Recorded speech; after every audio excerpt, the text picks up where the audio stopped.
Hey, what's up everyone? Mendel here. Hope you are all doing awesome and wonderful. And today we're gonna dive into the ENGL Ravager IR. And before we're gonna do that, okay, here's the thing. I thought I'm just gonna wing it because I'm out of hair cream, like curl cream, and my hair now looks like this. I was like, am I gonna do the whole Rebecca massage thing now? And I can't take myself serious. So I'll just put some water in my hair and I'll be right back.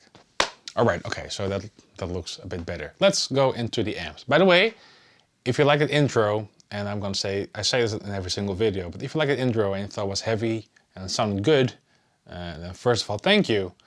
Second, then please subscribe, give me a thumbs up, hit the belly thing, that'd be much appreciated. Let's dive into the amp. So here we have the new ENGL Ravager IR. So it's in the name, you can load your own impulse responses. So on the first slot, it's like the ENGL XSL, and on other slots, you can use your own impulse responses. For the intro track, you just heard I used a blend of my own impulse response, links in the bio, so you can get it, combined with the thick cab from Nolly, from the Kali GGD plugin thingy. And for the intro track, I used just the output into a load box, the Red 7 amp central load box going into my Apollo interface. The reason I say that is because I have a cool function here. You have an XLR out. So we're gonna also try that so we can just listen to how cool this amp sounds just using the full circuit, the full power amp thing. And we're gonna use the XLR out and you have like a power soaker on the back. Like I said earlier, we have the IR loading. It's a complete amp solution because of the following. Let's just stack up the possibilities. So first we got the amp, of course the preamp and the power amp. We have XLR out if we want to use it. There's an FX loop as well. There's a line out as well. And you have the IR selector and up to 4 IRs, let me check. Yeah, up to 4 IRs, and you have a headphone out. So you can practice silently if you want. You can use it in the studio directly with just using the XLR out. You can use, of course, it on a cab or use a load box that I did. I think amps, these are almost the standard things of these days of new amps. So I think it's a great solution because then you have, or a great possibility, because then you have more possibilities and flexibility in the studio. But there's a lot of talking. Let's just listen how this sounds. So this is just using the full amp, the whole, the power amp going into a load box and using IRs in the computer, that sounded so boomer. And we're gonna do the dirty channel, red, and the clean channel, which makes the lights blue. Check this out. Boom. Magic. Here we go.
So let's talk a bit about the sound. Of course, sound's always subjective.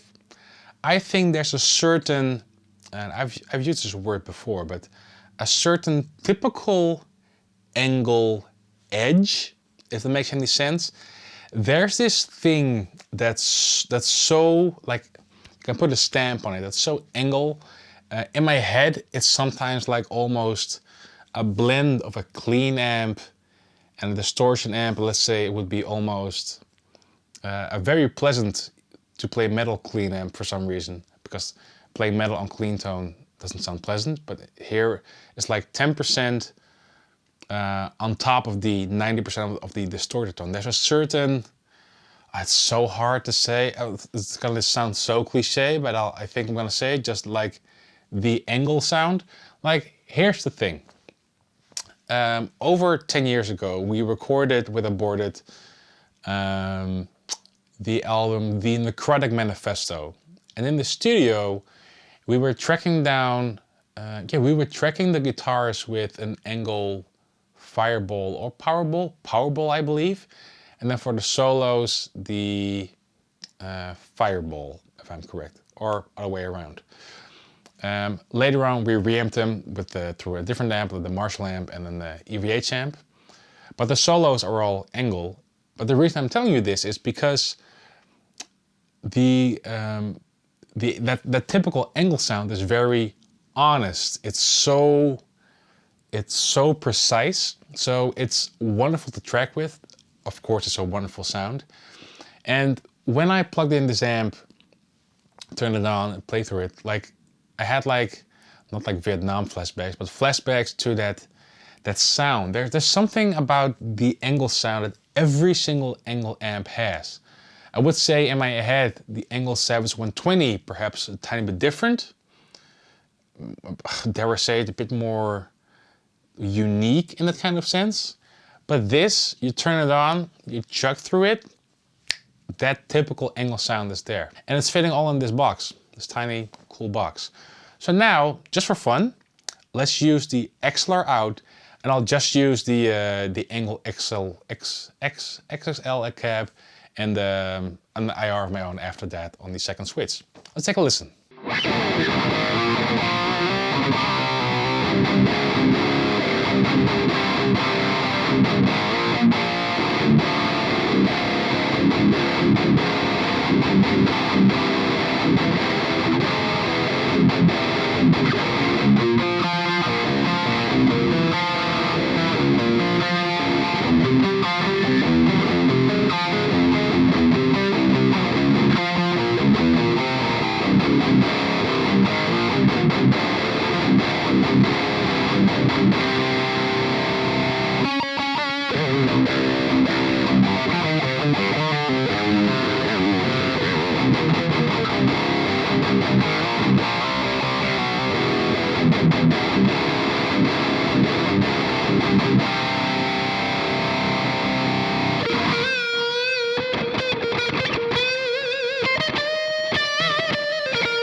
All right, so end verdict.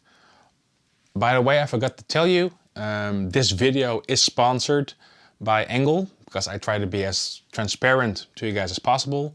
ENGL is paying me for this video, but I didn't have to sign a waiver to say certain things, or like the cliche thing to say all my opinions are my own.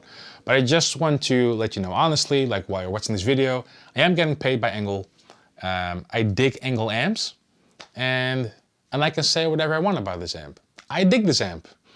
Though, I do have to say, to get it really tight, a certain modern tightness, I did have to boost it. I do think it sounds really heavy and chunky and girthy, that's what she said, but to get that really percussive tight metal sound, I did have to boost it with a precision drive pedal, which I do with a lot of amps, but I do have to say there are some amps where I don't have to boost it to get it really tight. But with this one, really works really well with pedals, but I did notice that I had to boost it with a pedal. I'm repeating myself. Boost with a pedal to get like that really tight percussive sound.